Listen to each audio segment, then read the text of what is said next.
The village had always been quiet, but lately that silence felt heavy. People were disappearing.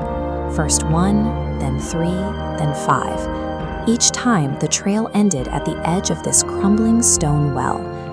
Farmers began locking their doors before the sun was down. Conversation in the market died out, replaced by mothers pulling their children away from the path to the well. When voices started calling out names from the darkness below, the community simply stopped looking at the well altogether. While the rest of the village retreated, Alu walked toward the edge. He didn't wait for a search party or a plan. He tied a rope to the stone and descended alone, choosing to meet whatever was in the dark rather than waiting for it to come for him. Alu took the risk that everyone else was too terrified to face. He put his own safety behind the survival of the village, stepping into the abyss to stop a threat that had paralyzed his neighbors. The bottom of the well didn't hold a monster. It held an industry. Alu found a massive network of tunnels and industrial pumps, illuminated by rows of candles that stretched into the distance. This shows where the water was going. The icons represent the village's shared supply. Under Seth's direction, the natural flow was rerouted through these hidden pipes and funneled into a private vault. He was creating a water shortage for the village to ensure he owned the only available supply. Alu found the heart of the system and smashed the iron handle that controlled the pumps. With the machine broken, he opened the cells holding the missing villagers and guided them back to the surface. Water flowed back into the village wells by morning. The people who had been trapped in the dark were home, and Alu became the man who had physically broken the village's chains. Alu defeated a thief by destroying his tools. That a village needs more than just water to survive. It needs to withstand the damage people do to each other from the inside.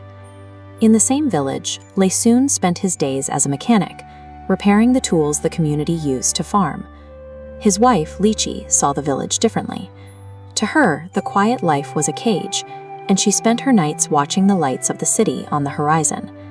Laysoon sold his specialized tools and emptied his savings to pay for Lichi's travel and her first year of modeling fees in the city. He stayed behind to work twice as hard to keep her dream funded. These two environments represent two different lives. In the village, people are closely connected to support one another. The city's fame-driven industry is different. It demands solitary focus. To rise to the top, Lichi had to change. The city rewards those who focus solely on their own image, and slowly the bonds connecting her back to her home and the man who paid for her start began to disappear. Ambition pushed Lichi to trade her history for a career. She was rising, but she was doing it by cutting away everything that made her part of a community. Lichi's face was soon on billboards and in magazines. As her fame grew, her phone calls to Laysoon became shorter, then weekly, and then they stopped. She stopped being the woman who grew up in the village and started being the image the city wanted. When Laysoon finally came to visit her, he stood in the lobby as her new world in his dusty work clothes. Lichi looked at the man who sold his livelihood for her, told colleagues she didn't know him, and walked away. Laysoon returned to the village with nothing. He had given up his tools and his future for a woman who now treated him like a stranger. The theft of his life's work was complete, but it hadn't happened in a well. It had happened in a brightly lit room. A thief steals what you have, but betrayal attacks who you are. The village was whole, but its spirit was fraying, as its own people began to value status over loyalty. This graph shows how fragile that city's success really was. Lichi was a trend, and when the next season arrived, the industry moved on.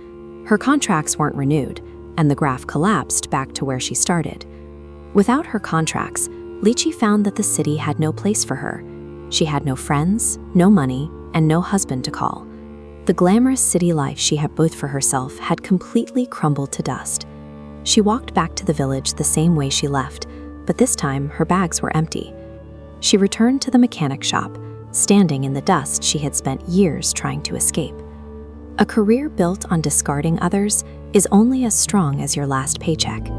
When the money vanished, Lichi realized she had traded a lifetime of support for a few months of applause. Lesson didn't turn her away. He didn't ask for the money back or remind her of what she had said in the city. He simply set a place for her at the table, choosing to repair the relationship instead of balancing the debt. Alu's strength saved the village's water. Lasoon's choice saved the village's family. One required the courage to fight, and the other required the strength to let go of a grudge. A village needs both. It needs people who will stand at the well to keep the thieves out, and people like Lasoon who will keep the community together when it starts to tear from the inside. Alu stopped the machine that was draining the well. Lasoon stopped the resentment that would have drained the home. Both found a way to be strong, ensuring that the village remained a place worth defending.